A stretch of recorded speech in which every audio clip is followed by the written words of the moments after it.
So guys, we're going to touch on a little bit, see if you remember things from your polars unit at all. Polars? I probably didn't just study that. Yeah, that's...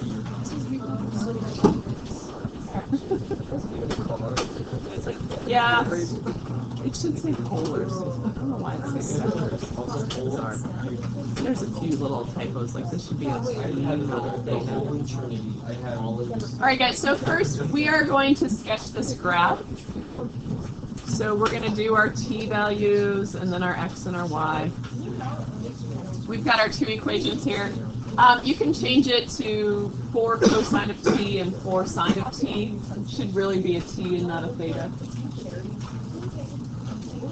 I tell you t is somewhere between 0 and 2 pi, so I'm going to pick some t values. I'm going to pick 0, pi over 2, pi, 3 pi over 2, and 2 pi. Those are nice values around your circle, right? We're used to plugging those in. Okay. All right, so if t is 0, let's do all the x values first. So x equals 4 cosine of 0. What do we get? That is 4. Then for pi over 2, what's 4 cosine of pi over 2? 0. For pi, what's 4 cosine of pi? 0. What are we going to get for 3 pi over 2? 0. And for 2 pi? 4. Good. You guys remember your unit circle a little bit. All right, then the y values. 4 sine of t, so 4 sine of 0. Oh, maybe we remember. 0, okay. 4 times sine of pi over 2. 4. 4 times sine of pi. Good. 4 times sine of 3 pi over 2. And the last one. Don't have room, but there's a 0. Okay. Yeah. Actually, how come we're doing 0 and 2 pi? Just because the t said from 0 to 2 pi, like, it's telling you all of those. It's going to end up being the exact same points. You don't really have to do the 2 pi. All right, so I'm going to plot my points. So remember, this is still just an x and a y. So 4, 0, 0, 4, negative 4, 0, 0, negative 4, and then we'd be back to 4, 0. So, using what you know about polars and everything in this with our cosine and sine, what shape is that going to give me? It is a circle. Okay? Everyone gets that we don't just connect them with straight lines? Yes, we remember that. You could plug in more points, like you could plug in pi over 6, pi over 4, pi over 3, and you would see that it's not a straight line, that it's definitely a curve. But we know enough to know this is a circle, so hopefully you draw better than I do. It's pretty good for a smart-board circle. And then, since it's a parametric equation, what else do I need? Arrows. Yeah, and which way did I draw? Which way did I, like, plot the points in order? Like, Okay, so like counterclockwise? yeah. I said that yesterday and some people were confused on clockwise and counterclockwise. It's early, I know. Alright, so that's not bad, right? Okay, now we are going to eliminate our parameter, turn it back into a rectangular equation, and you'll see that yes, that is definitely a circle centered at 0, 0 with a radius of 4. Okay, so let's go through the steps just to make sure you remember how to eliminate your t. Alright, so my first equation here, I have x equals 4 cosine of t, right? And this should be a t, not a theta. Sorry, guys. And you don't have to use HK, we can use X and Y. So if I was solving for cosine of t, what would that equal?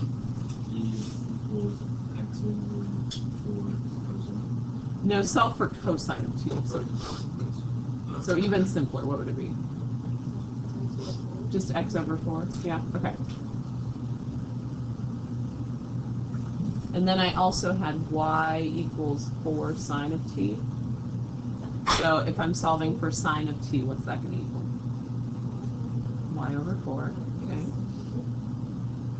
So that's step 1. You're just solving for whatever the trig function is. Okay. Then we get to square both sides of our equation. So I'm going to have cosine squared of t equals x squared over 16.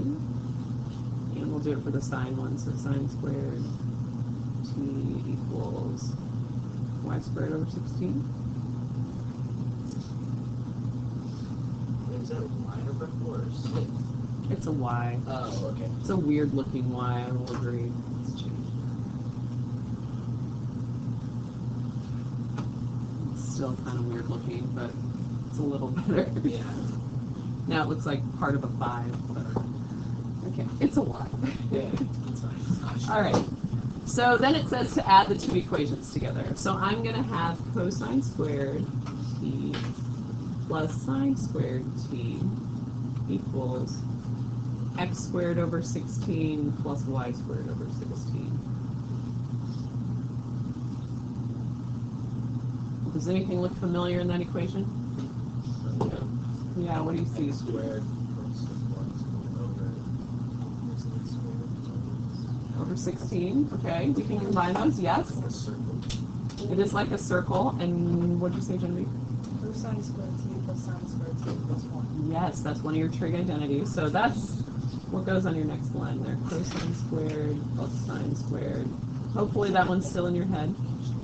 So guys, up above, I'm just going to simplify this to 1 equals x squared plus y squared all over 16. Are you guys okay with me combining this? So, could I multiply both sides by 16? So I get 16 equals x squared plus y squared. Yeah. Well, what is cosine squared plus sine squared? Oh, So I just replaced that side with a 1. oh. Yep. Okay? And is that definitely the equation of a circle centered at 0, 0 with radius 4? Yes? Okay. So guys, with some of these, rather than going through, like making your chart and plugging in values, if you want to eliminate the parameter first and turn it into a conic section that you know and graph from that, I'm okay with that too. Okay? You still need to make sure you understand the direction it's going with the arrows, but whichever way you like better, I'm okay with. So let's try one. You guys do letter A here. So you've got your two equations for x and y, your parametric equations. You're going to have to make the graph. You're going to have to eliminate the parameter and write the rectangular equation. So again, I don't care what order you do that in. And then you have to tell me your domain and range. So I'll give you a few minutes to work there.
So do it from your car. So that's a solid read. So yeah. Yeah. So that's the yeah. So it's different this time because he is technically learning the local presentations. So that's like teenager learning. So they're both the outputs. So they are both considered like this and what was going to be just the same thing. Now look at your graph, they're going to be different values, but it's like how you would normally determine the range. They're just called the range. How can you just square that? So think about when you would do any sort of solving. As long as you keep your equation balanced, that's okay, right? So like squaring both sides, that shouldn't be that. Like that's not that boring, right? And then do you remember when you would solve systems equations, where you could add your two equations together to like eliminate a variable? Still just add. It's just the process works to get you to that trig density. So you aren't like doing anything weird on the I know it seems very arbitrary, like oh, it's square, but it's the same process you do it every time. Yes. And it goes back to like, remember all your polar substitutions, how it was like r squared equals the x squared plus y squared, that sort of stuff. Which goes back to your Pythagorean theorem, like it is all weirdly connected. So yeah, Everything's weirdly connected. no, it is. Wait till you get to calculus when it's like I feel like everything actually comes together. Like, because in here there's a lot of things that do feel disconnected, but they're like the last pieces you need to get you to calculus. It's like, well, we gotta do this, even though there's anything weird in the other thing. Sort of weird. All right, guys. I'm going to go ahead and eliminate the parameter first, because I know I have to do that anyway, and I think it's nice and easy to graph once I've done that. So I would start by x plus 4 over 3 equals cosine t, and y minus 1 over 3 equals sine t. Okay with that? And then squaring both sides. Do I need to FOIL out that numerator? No, okay, good.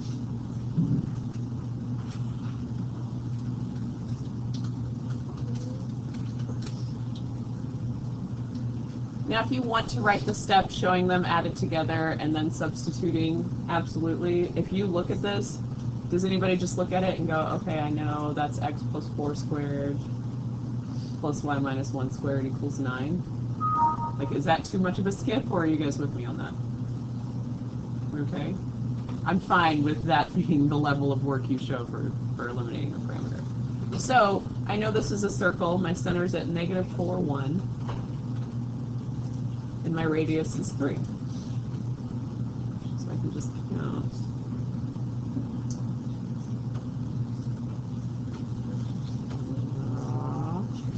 Yeah.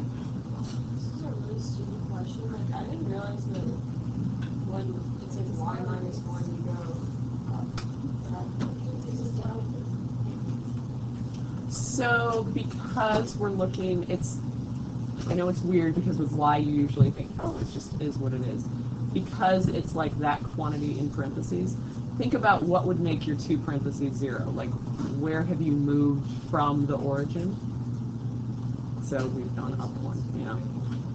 And did anybody graph it with the table? And that's what you got, right? Yeah, I know, it's weird. But that's not a dumb question at all. And did you guys put your arrows? Yes, okay. Yeah. You always prefer points to the circle. Always check. If you plug in 2 points, you'll know. Like if you plug in 0 and pi over 2, you'll understand like, oh, it went this way, or oh, it didn't. You know what I mean? So it almost always is going to go that way. So as far as the order that it gets graphed in, something you guys that are going on to BC Calc will see, you know when we graphed like roses, we just figured out how many petals and how long they were, and we just sort of drew, like if there were 4, we just drew all 4 of them. They don't actually get graphed in that order. It's usually like here, and then down here, and then like it's different. So if you restrict what values you're plugging in, like if we only graph from 0 to pi, you're going to get different sections of that road. So that's something you'll have to think about when you get to BC. Okay? But you're not in BC yet. We're okay. No, I will show you. We'll go through it together. All right, guys. So this little different here with domain and range. You're used to X being domain and Y being range. Domain is your input values and range is your output values, right? When you're making your table, isn't T what you're putting in? Okay, so T is technically your domain now. We graphed from 0 to 2 pi, but did I need to stop there? No, I could keep plugging values in and it would just keep going around that circle forever and ever and ever. So T is actually an element of the reals. Or you could tell me, you know, negative infinity to infinity for your domain. That would be fine. And then your range is both the X and the Y because those are the two outputs that you get. So just look at your graph. What do your X values go from? Okay. With hard brackets, right? Yeah. And what about your Y? -2 to 4, yeah. Okay. Questions on that one? Yeah. So why is the first example the domain between 0 to 2 pi, but this one is all So this, they gave us our domain, like they gave us the T values and they just said go from 0 to 2 pi. Here, you have to think about it. Are there any restrictions on T? And there's not. So that's why we're just saying. So what would be all reals for like will that be? Yeah, unless there's something weird going on with what you're plugging it into. So, yeah. Why was in the first one, the T wasn't all? So that time the T was given to you, Okay. and they just told you go from 0 to 2 pi. Okay. This time you figured it out, so it could be anything. Okay. Okay? Yeah. Up top, when he's giving like the like X number, Yeah. there's like the third number. Is that like a step between? It is. So what this is actually doing is giving you the viewing window that is over here. Like on if you were to graph it in the window. That's not truly telling you your range of your X and your Y. It's just here's what we see if we graph it on a calculator. So Anna Genevieve, another reason like that first one, if you were graphing it on your calculator, you can't put in negative infinity to infinity, and your graph would never end if you did. So this is like, here's what you'd key in on your calculator for your window to see the whole thing. Okay. All right. So let's look at letter B. Let's go ahead. I'm going to eliminate the parameter first on this one just because I want to remind you of a conic section here. So x minus 2 over 5 equals cosine, and y plus 3 over 4 equals sine. We're okay with that, right? And squaring. So x minus 2 squared over 25 is cosine squared. Y plus 3 squared over 16 is sine squared. Okay. My denominators don't match, do they? All right. That should tell your brain that this is not a circle. Okay. Do you remember what it is? No. Good. Close. That's what moons. Ellipse. Ellipse. Ellipse. Yes, it is an ellipse. It's like an oval. Okay. So that means you get to just leave the fraction. So it's going to be x minus 2 squared over 25 plus y plus 3 squared over 16 equals 1. Where is the center of our ellipse? 2. Yep, 2, -3. Okay, and then the different denominators, what does that tell you? The radius of Yeah, like your horizontal radius and then your vertical radius. Yeah, so yes, the foci, that's for hyperbolas, so we don't have any of those today. I'm sure that doesn't break anyone's heart. All right, so in the x direction, my horizontal radius, how far do I have to go out? For the x, 5, right? So 1, 2, 3, 4, 5. All right, and vertically, where am I going with my radius?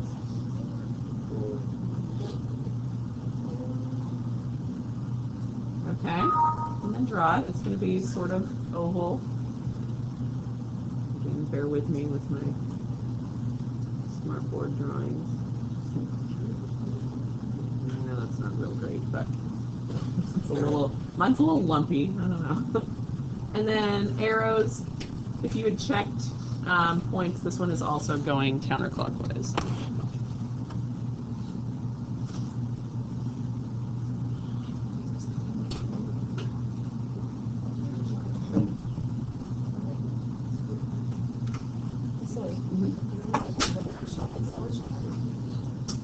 Checking just like two values, because if you plug in 0, you're going to get that point over on the right, and if you plug in pi over 2, you're going to get the point over the top. So that should, like, that's all you need to know. That's where we're going. Okay.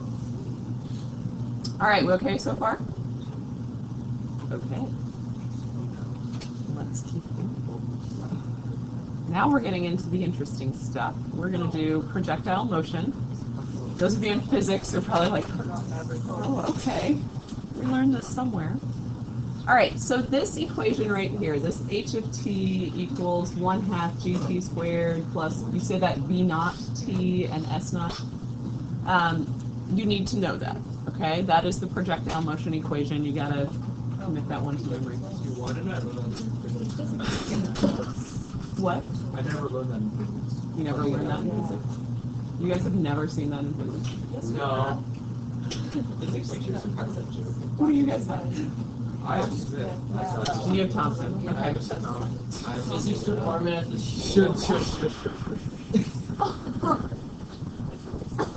He's right. It was really good. Let's just curb that discussion. Okay. All right, guys. The other things you need to know, you guys need to know the value of gravity, the constant. So if we're in meters, it is negative 9.8 meters per second squared. If we are in feet, it is negative 32 feet per second squared. Why do you think it's negative? Yeah, gravity pulls you down, okay? All right. The v naught, that is just your initial velocity. Anytime you see that little subscript 0, that's naught, and that means initial something. So the v is the initial velocity, and then s naught, that's your initial position. So like if you're standing on top of a building as you throw something, that is, you know, that height is going to matter. Okay? We're going to use parametric equations to show this. That's giving you the horizontal and the vertical position of this object. We're going to start with some projectile motion situations where all that's happening is the ball is going straight up in the air and coming straight back down. Okay? So we will get into the more exciting, like, do any of you watch baseball? Yeah. I love all the statistics they give now. Like every home run, it has the launch angle and the exit velocity. Like you could do the projectile motion equation of that. No, I don't, but you could. While I'm sitting at home. Then we could figure out, like, okay, that was a home run in this stadium. Would it be a home run in every stadium? We could do that, man. You guys look really excited. All right, guys, so let's look at this first one. We have a ball. It is thrown with a speed of 60 meters per second from the ground straight into the air. That's honestly a little tricky to throw with your hand directly on the ground, but, you know, we'll pretend that it's going to work. Maybe it was launched from something. And then the horizontal position is constant, so that means the ball is going straight up in the air, coming straight back down. Nothing is happening. There's no wind, anything like that. So we are going to enter some equations here. So the first one, x, it doesn't change at all, right? So I'm going to put a constant in. I'm going to put like a 2 in just so I can see it on the graph. And then my y, we're actually going to use that projectile motion equation. So I'm going to have 1/2 times, am I going to use negative 9.8 or negative 32? Negative 9.8. So guys, honestly, you can write negative 4.9. You can just multiply them already. And then t squared. Okay, do I have an initial velocity? No, I actually have one. Wasn't the ball thrown with some sort of velocity? Yeah. So plus 60t. Do I have an initial height? It's just thrown from the ground, right? So that'd be like plus 0. So you don't have to put anything. All right, on your calculator, go ahead and we're in parametric mode. Enter those in, and then guys, this is the viewing window you're going to use.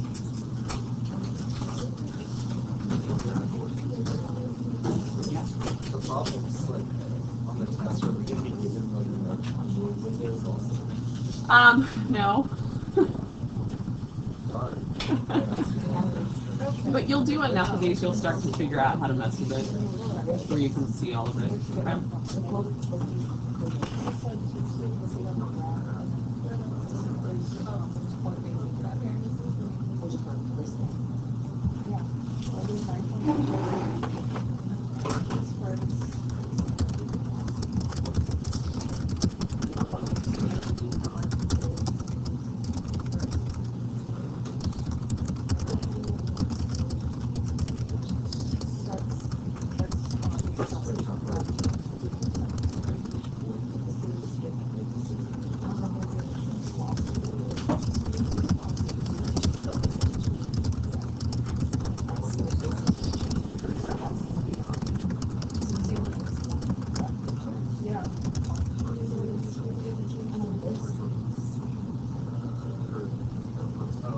And then S naught, since there's no vertical movement or horizontal movement.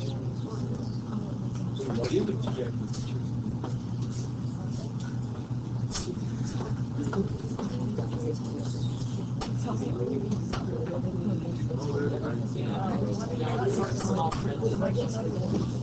No, okay, so those are two.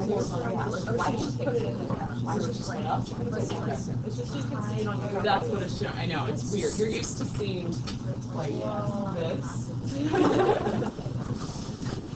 Okay. Why is it so like? I don't think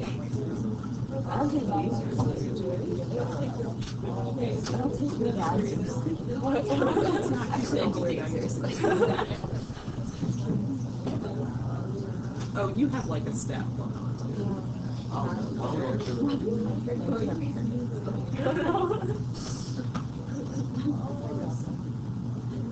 Oh, because you started with 1 So you started like 1 second into the throw.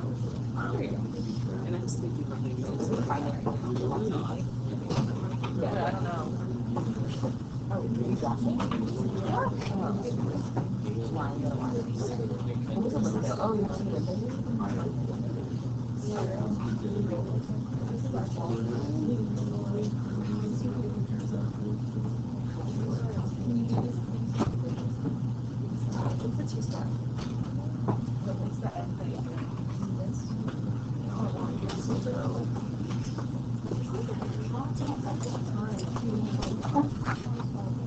All right, guys, so when you graphed it, did your graph just go up and come straight back down like it just looks like a line? Isn't that what the ball's actually doing? Yes? Okay, you guys are used to graphing it in just y equals something x, and it gives you like the parabola. Here, x doesn't actually change. So the parametric mode is showing you what the ball is actually doing, okay? So let's figure out, did anybody have a question on just the graph? Julie, did you have anything? Oh, let's look.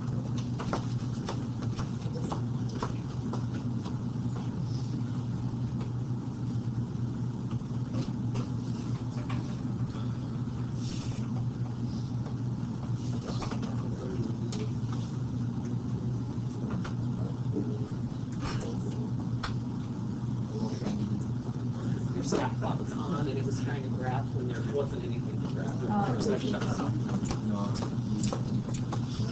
All right, guys, so when is it going to reach the maximum height? So now you are going to think back to parabolas. What is the maximum of your parabola? that top point called on a parabola? Not The vertex. the vertex, yes. So if we thought about this equation as just a parabola, do you guys remember your vertex? The negative b over 2a? Yeah?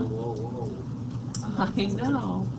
So that's negative 60 over 2 times negative 4.9. And yes, you can use a calculator to figure that out.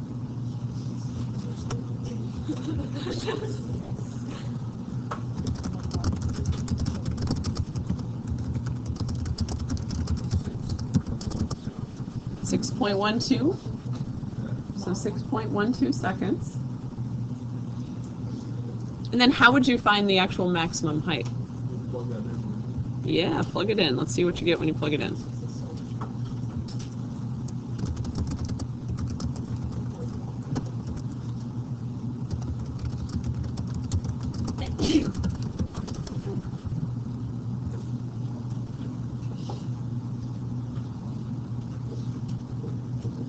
And again, you can absolutely use your calculator for this.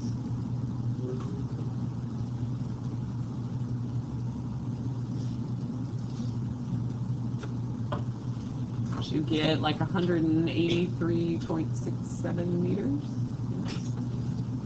Do you think I want you to tell me meters? Yeah, I do.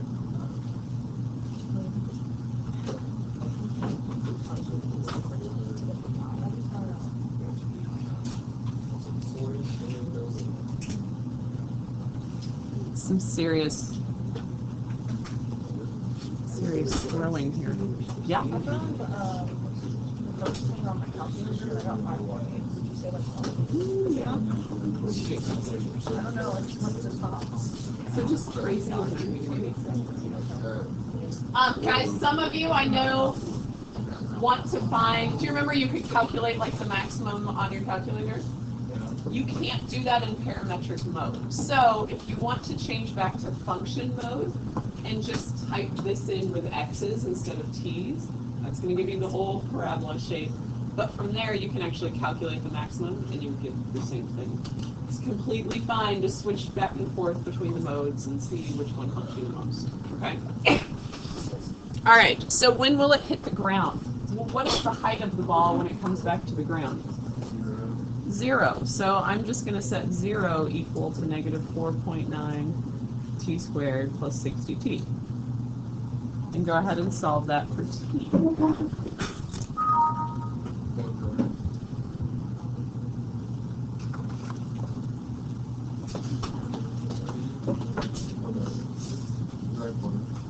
No, you don't have to. You can just factor. You can factor out of both. See? Well, and then solve. So let me move it up here. So you'd have negative 4.9t plus 60, right? And then you could set t equal to 0, which doesn't make sense that when t was 0, it was on the ground. Didn't it start from the ground? Okay, so that should make sense to you. And then negative 4.9t plus 60 also equals 0. What do you get for t in that one? 12 point what, sorry? 24 or 25, what'd you say? I just have 12.22 written down, so what was it? Okay, thanks. So after 12.24 seconds, which, again, let's think about it. At 6.12 seconds, it was at its maximum height, and it came from the ground. So it's going to take 6.12 seconds to go up, and 6.12 seconds to go down. That puts you at 12.24, okay? So a lot of these answers should be intuitive and make sense. All right, now the next one, we're just thinking about this. When does the ball slow down? So isn't it slowing down the whole time up to that top? Yeah. Okay, so as the ball goes up, and you could tell me from 0 to 6.12 seconds, okay? So it starts with an initial velocity and then it's slowing. It slows so much that it then has to come back down, right? Is it slowing down or speeding up when it comes down? Speeding up, because it's actually at a speed of 0 right at the top. And then it starts speeding up again as it comes back towards the ground.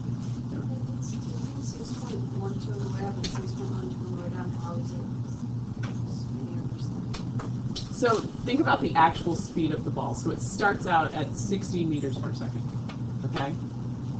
It's pretty fast. If it keeps going at that speed the whole way, it's never going to stop and come back down. So it gets a little bit slower. Okay, it can't go any higher because it's lost all of its speed. And then it starts to drop. Well, it starts dropping pretty slowly, but gravity's pulling it down, so it speeds up, and then it hits the ground, okay? So this would be as the ball goes down.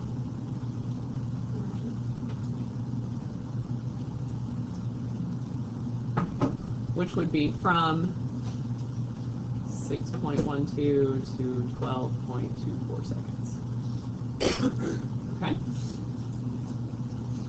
With me so far? Okay. We're actually skipping D.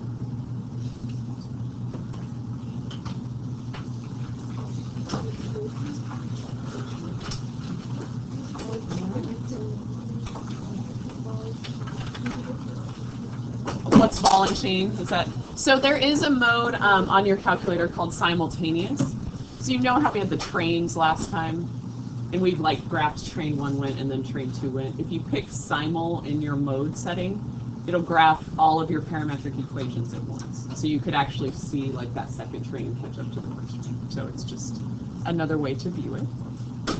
All right, guys. So let's try number 2 here, and I want you guys to try this one.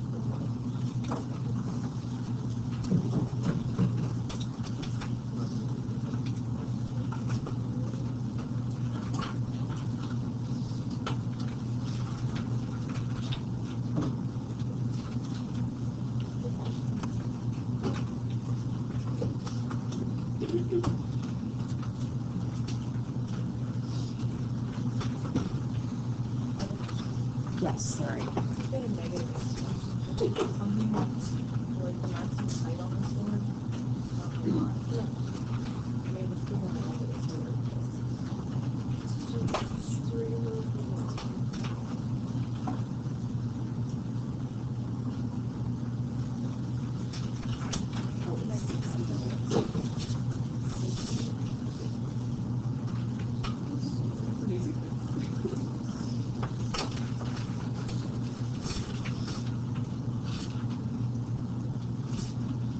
And if anyone finishes this quickly and wants to run a quick errand for me,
not in a video game or so.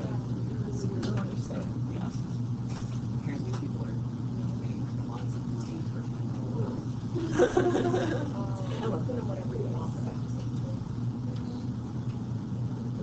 initial velocity is 0, right? For this one, yes. It's dropped. Yep, it's dropped. But you do obviously have an initial peak this time. So guys, again on this one, do you see that the horizontal position is not going to change? Just dropping it straight down, there's no change left or right. Apparently it's not windy at all at the top of the Empire State Building.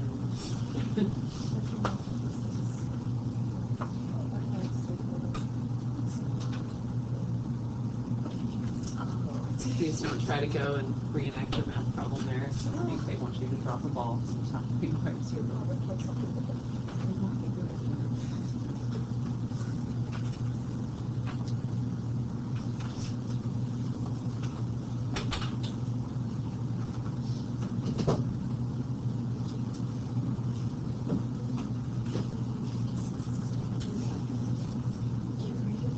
All right, guys, is that what you're getting for your equations?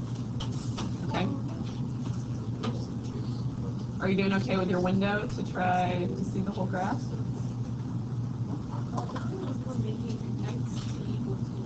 So it doesn't change left or right at all. So you need to pick a constant. I just picked 2 so that you can actually see it on your graph. If you pick 0, it's right on the y-axis, and so you can't really see what's happening. So that's all.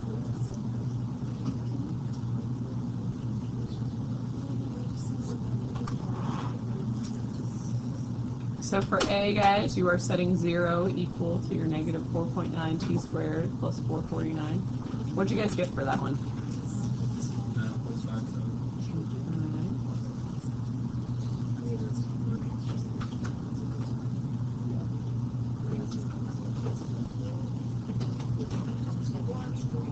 Hey guys, B is kind of a weird question. When is the speed of the ball 0? Well, it's 0 when it hits the ground, right? Because we'll assume it doesn't bounce at all, it just stops. When else is the speed of the ball 0? So when t equals 0 seconds and 9.57 seconds, okay?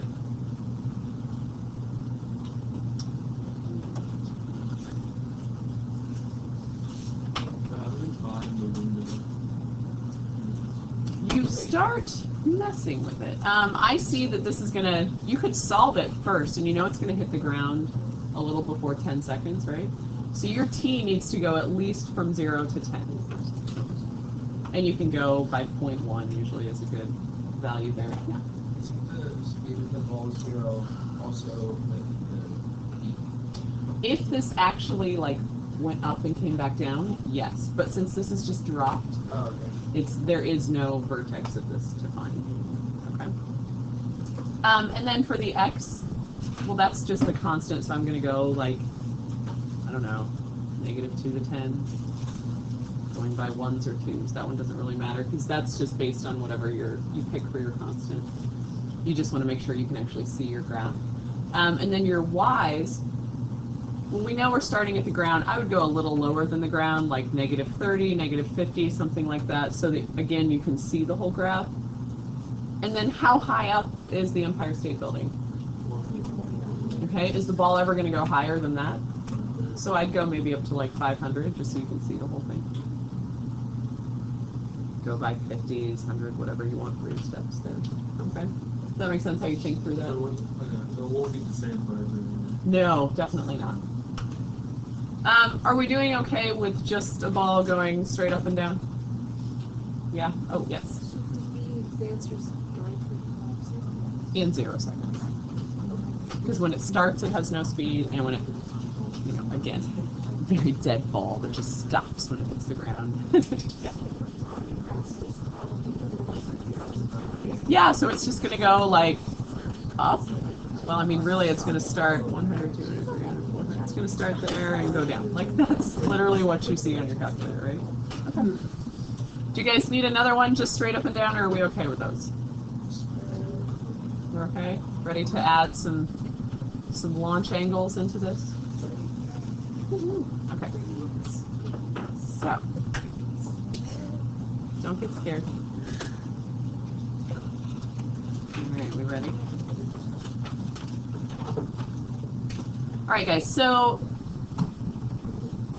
First, just read the top. I'll let you read first.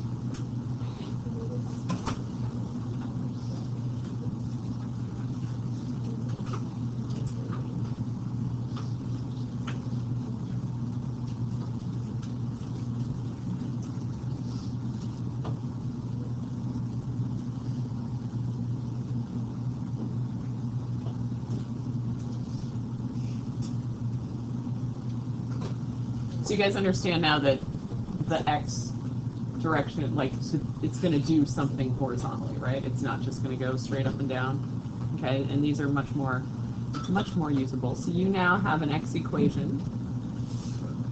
Initial velocity times t times cosine of theta. Does it make sense that we have cosine for X? Yeah, okay. And then we're going to have sine for Y. The only change here is that gets thrown in with your initial velocity. All right, so not too crazy of an equation. You should know those, yeah. Yes, you should.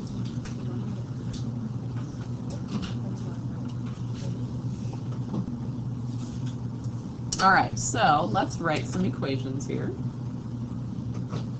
We're going to find the path of a ball thrown at an angle of 45 degrees with an initial velocity of 23 meters per second from a starting height of 1.6 meters. Okay, so if you look at our X piece for our parametrics here, I need my initial velocity, which was 23, times t, and then cosine of theta, so cosine of 45 degrees. Well, do you guys know the cosine of 45 degrees? So, or you could tell me this is 23 root 2 over 2 all times t. Right? Does that make sense? That's, yeah. I'm just multiplying. Okay. All right, let's look at our y equation then. We were in meters, so we're going to use the negative 4.9, so that's times a half there. We're okay with that? So negative 4.9 t squared, and then plus 23 times this t times sine of 45. And then I had an initial height, right? 1.6, so plus 1.6. And again, for that middle term, you know the sine of 45, right? So 23 root 2 over 2 times t, that would be okay there too. All right, so let's go ahead and graph these. I'm fine with you using the initial one with the 45 degrees in there. What mode should you be in though? Degrees, 45 degrees. Okay, so make sure you look at what the angle's given to you in the problem. And then let's see what you find. Sorry. 23 times 1.2 degrees. Yes. Yep.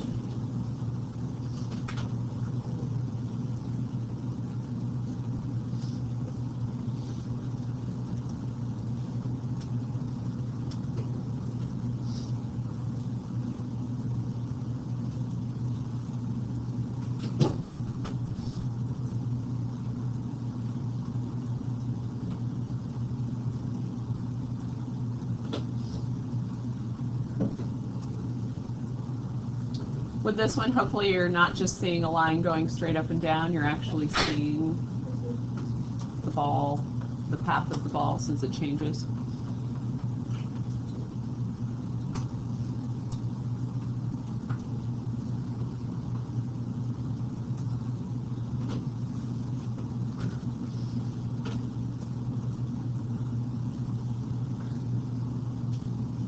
How you guys doing with your window? Not good?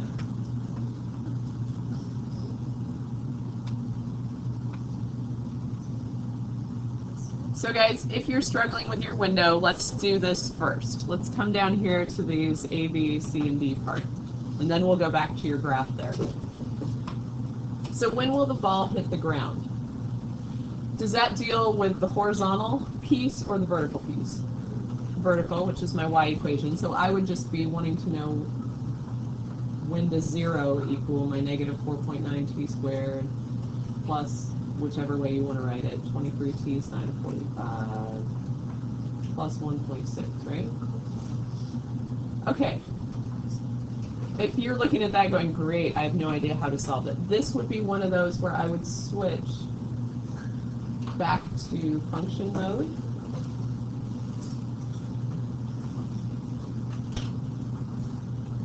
And then graph y equals negative 4.9x squared plus 23x sine of 45 plus 1.6. And then you're wanting to know when that equals 0. So then you could actually calculate the 0. You can have a calculator for some For a lot of it, yeah. Because the only other section after parametrics that we have is sequences and series, and a lot of that is calculator-based too. It might make you do some parametric graphing without, just some of those, the circles and the and stuff like that, but we'll see. You guys remember how to calculate a 0? Yeah.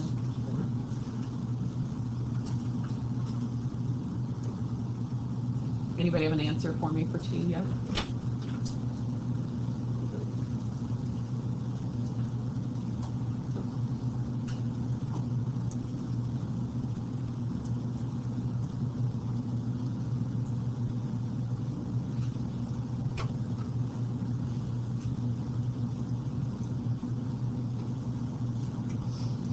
Since it's t squared, you would expect to get 2t values, right? One of them's negative, though. Do I want negative time? No. Yeah, that's not a thing. No, we don't want negative time. So you only want the positive time.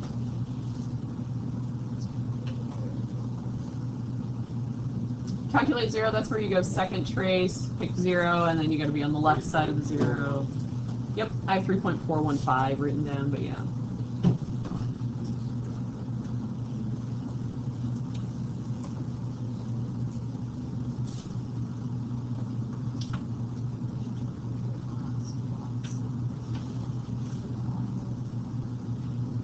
So knowing that, that should help you with your viewing window.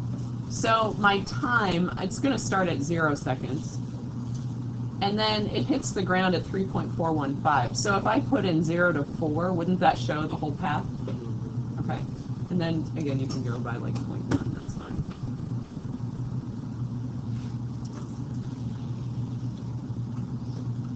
So we'll keep jumping back and forth here a little bit between these.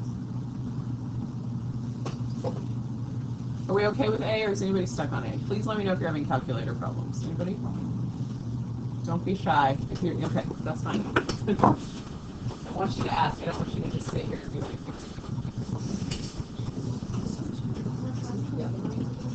That's the zero on the left side.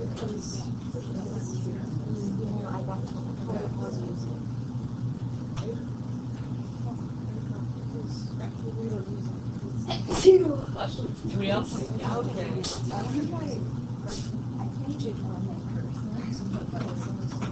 Are you trying to calculate a 0?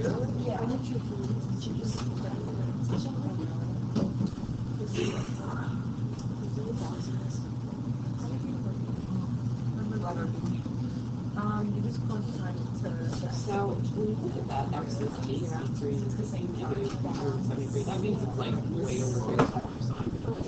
So that's getting closer. So you plug it into the interval, it's going to show up here. Whatever, what's your initial velocity? This is getting closer to 0. Okay, so on the left side, left it is right. Right side.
Because it takes hard enough to go to school.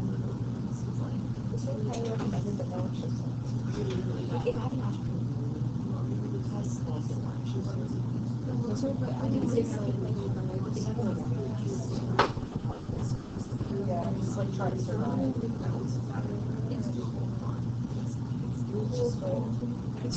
It's not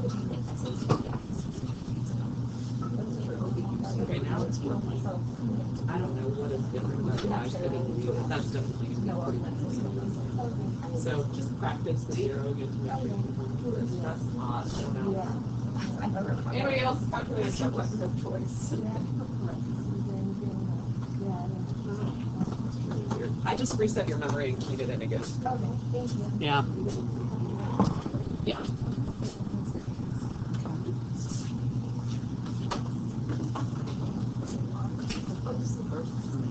It's the same thing.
It's an easy choice. It's weird how close it was. All right, guys. So let's do part B. How far will the ball travel horizontally when it hits the ground? So if we're talking about horizontal, are we using the X or the Y? X. The X, okay. And I know my T when it hits the ground, right? So all I'm doing is figuring out 23 times 3.415 times the cosine of 45. Or you can do the 23 root 2 over 2 times 3.415. I do not care. And what are you getting?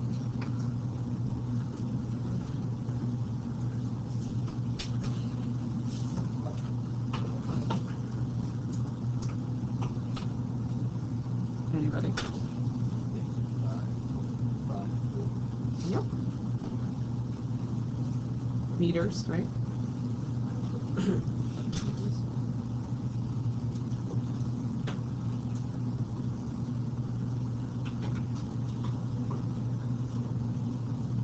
You okay with that? Yeah. 5'55.46", would you say? Yeah. How are you getting that? I rounded to 3.41.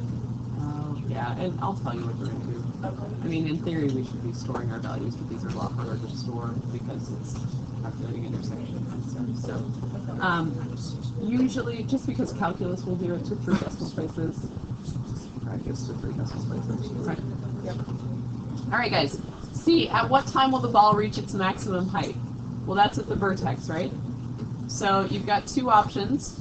You can do negative b over 2a, and that's going to be from your y equation, right, since we're talking about height. Or what else could you do?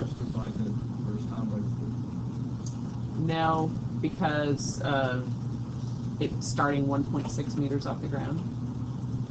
it's not going to be the same.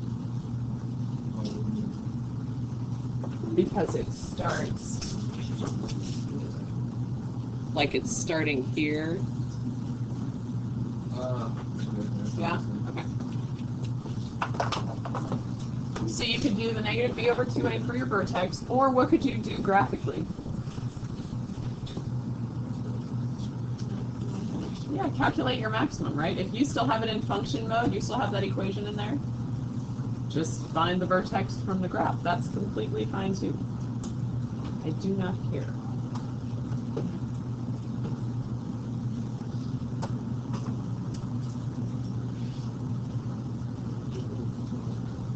That's the vertex way. From your calculator, it's going to give you the same thing though. What do we get? I have 1.659, yeah. Again, seconds, right? Make sure we're labeling.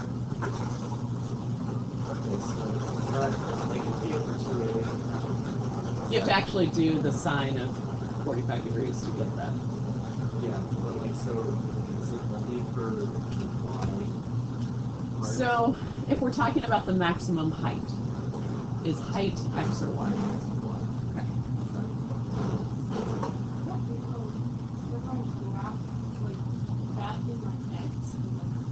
Yep, because x is time, right? And I'm asking you at what time.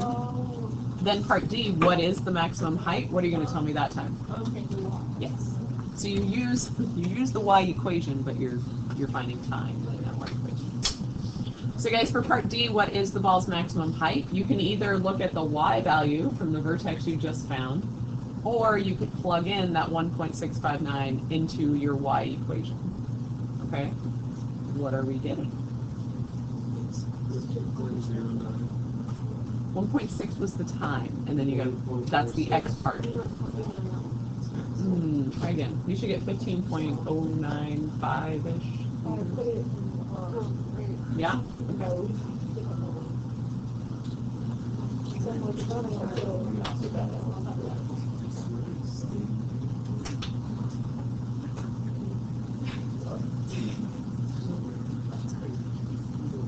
All right, guys, and then we're not going to do F. We don't need that part today. So we're good. Questions on that? Any issues? It's not that bad, right? You just have those equations to plug in. Okay. On your homework, again, I want you to just do the book work. Okay. Let's stop this here.